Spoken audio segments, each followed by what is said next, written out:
Creating a vibrant culture of small and medium-scale enterprises is what will drive economic growth in developing countries in Africa.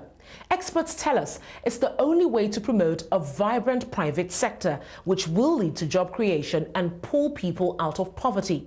The business of growing SMEs, however, hasn't been an easy one, with challenges ranging from inability to access funds from financial institutions to a lack of entrepreneurial skills. Well, this episode takes a look at the growth of SMEs in Delta State, its vision and its challenges. I'm Onyi Sunday. This is Delta Beyond Oil. The benefits of SMEs cannot be overemphasized. Their impact is especially felt in the lower income and rural areas of developing societies. The employment opportunities they provide are also known to reduce rural-urban migration and allows for even development.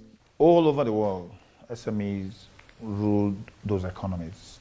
In China, 70% of the GDP is attributable to the effort of SMEs. 50% of taxation is derivable from SMEs activities. 80% of GNP, gross national product, is attributable to SMEs. I mean, 66% of patents is attributable to SMEs. So 85% of jobs is attributable to effort of SMEs and their presence. Same thing for Germany. Singapore, the same thing. So India, the same thing. So it means therefore that is the engine of growth. Research shows there is an inverse relationship between a vibrant SME sector and the level of poverty and unemployment. So it's no surprise that economists punt growing small businesses as the best way to tackle poverty. Delta State is now aggressively pursuing this as a means of reducing poverty, creating employment, and setting the pace for industrialization. A survey conducted by the state's Ministry for Commerce and Industry revealed that SMEs account for 62% of commercial activities in the state. Most of them are micro businesses set up to cater to the needs of their immediate communities. Even at that subsistence level, getting by was a difficult task. Access to finance cited as a major factor. Commercial banks have reservations about lending money to small businesses. They point to failings such as poor business practices coupled with a low return on investment. High interest rates and a lack of the required collateral are hurdles business owners encounter. And then most SMEs are still glorified sole proprietorship. They're glorified sole proprietorship who have just grown and then probably have about 10, 15, 20, 30 people work for them. You can see them in all segments. So that's a challenge. Then the discipline to also manage your resources and plow back your earnings into your business. It's also a major challenge. So most of them who had access to these loans, either that the structure of the loan was wrong or they misappropriated those funds, as they were. The financial projections that they made, they gave to the banks to be able to access the loans were non-existent. And then if a bank had to pre-qualify you based on your cash flow projection that is non-existent, it means that that business has failed that same day. And there's no other way to second check them. This means that the majority of businesses are forced to borrow from local money lenders who also make tough demands.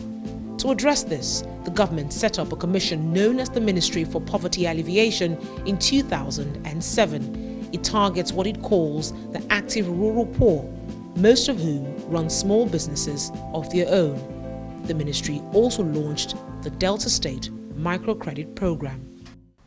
How can we harness all that the ordinary person, the so-called ordinary man, all that he does to add to the economy of the state? Put in other words, you are talking about the so-called informal economy. Then we looked at the micro businesses. How do we now address the issues of the micro businesses? The greatest problem the micro entrepreneur normally has is the issue of micro loan. So the Delta State Microcredit Program was then launched on December 14, 2007. We were very designing in choosing the kind of financial institution we'll work with. When you look at the financial institutions in Nigeria, the ones that are closest to the communities are the microfinance banks. They are actually community banks. And that was what they were actually called before they transformed into microfinance banks. We didn't go to the normal financial institutions, bigger ones. We didn't go there because the kind of people we are looking at are not the kind of people that these other bigger banks will give easy access to fund. The microfinance banks now became our partners. They signed an MOU with us, and they became our participating financial institution. While loans to support the SMEs are interest-free and requires no collateral, the ministry had to ensure business owners realized the funds were not theirs for the keeping. The short-term plan was, first of all, get them organized. Because it is when you get them organized, you go to the next level of making them go higher than where they are. And getting them organized, you must have a structure. And what structure did we look at? We looked at the structure of clustering them, getting them into clusters. And when we talk about clusters, we do not just cluster and say, okay, this community, this is what you must do. No, we cluster according to the products. And in doing that, you will also need to have an administrative structure within the group. And you will have to hold meetings weekly or sometimes bi-monthly. All that we needed to go to the field to sensitize them. It was critical that that is done.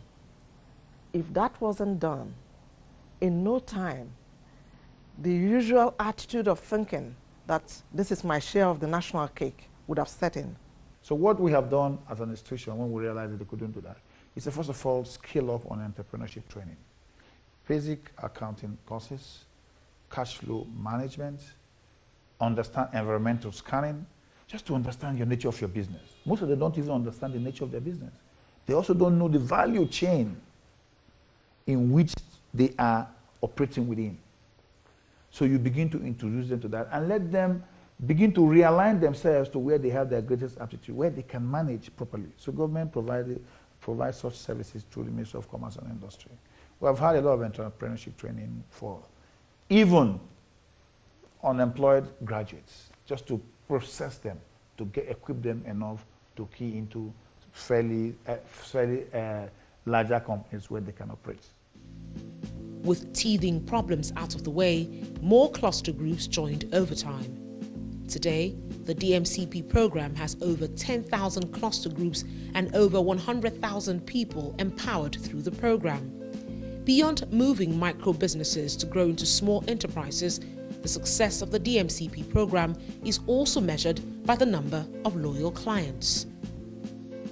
With the payment of microcredit loans spread over 9 months, the Commissioner says 60% of its clients pay up their loans within the period of 3 months. The problem is not with the people. The problem is too much talk. Action, please. If you know you have a dedicated fund for SMEs, let it be accessible. Let the people be able to access it. And trust the people. Don't believe that because you've called them MSMEs, that because they are the lower rung of the ladder, that they are less trustworthy than the big man. So I think that there's a lot of patronizing going on over it. People talking about, oh, MSMEs, we need to help them. If you need to help them, do it. From the manufacturing to the creative industry, the success recorded has attracted foreign patrons and partners. These are some of the products from the small businesses powered by the DMCP.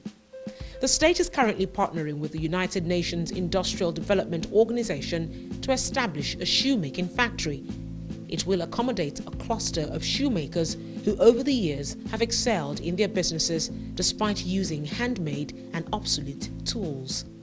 We want to be players in ECOWAS. We want to be players internationally. not just within the ECOWAS region. Our shoes go beyond Nigeria. People come in from Cameroon to book for these shoes. Schools book for our shoes. Different types of service industries, you know, they book for the boots and they use them. And that is just for the shoes alone. Packaged properly, we can sell anywhere. The Nigerian spinach, otherwise known as Sogo, is richer than any one you can get in Europe. All it needs is the ability to package it properly, make it fresh, same day, and fly it. We know that we can carve a niche for ourselves in transporting a lot of finished products, be it agro or even industrial products. To further promote the growth of SMEs, the government set up a 1 billion naira fund in 2008 with the Bank of Industries, a financial institution set up by the federal government to promote industrialization across the country. So far, only 200 million naira has been withdrawn. The Commissioner for Commerce and Industry says the attitude of most SMEs hasn't been very encouraging. The risk acceptance criteria has to be adhered to. They have to look at the credit per se. And then no customer wants to hear, go and top up your equity. I just told you, the reason why most businesses can't expand beyond a particular level. If your business grows beyond a particular level, you start seeking partnership. You bring in fresh equities. If you go now and borrow all the monies that you want, that you need from BOI, yes, they're practically owning the company. So it becomes like 90% debt, 10% equity. You'll be a perpetual slave to that business. That business may even die, and the BOI will be exposed. We have seen that happen severally. So the only thing to do is you give what can take that production to a particular level where it can break even without breaking the back of the business. Irrespective of challenges confronting the growth of SMEs in Delta State, the Ministry of Poverty Alleviation boasts of some success stories under the Delta Microcredit Program. Well, after the break, we'll take a look at some of these small businesses to see how successful they really are. To stay with us.